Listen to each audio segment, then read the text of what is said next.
Search करें अवामी news, मुल्क भर की ताज़ा तरीन खबरों से बाखबर रहने के लिए।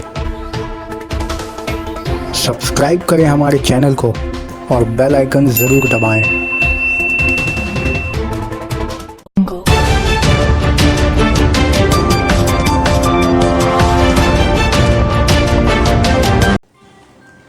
बाटपाड़ा के कानकीनारा इलाके में एक बार फिर शरपसंदों की जानिब से बम अंदाजी करने के साथ ही इलाके में खौफ व दहशत की लहर जारी हो गई है।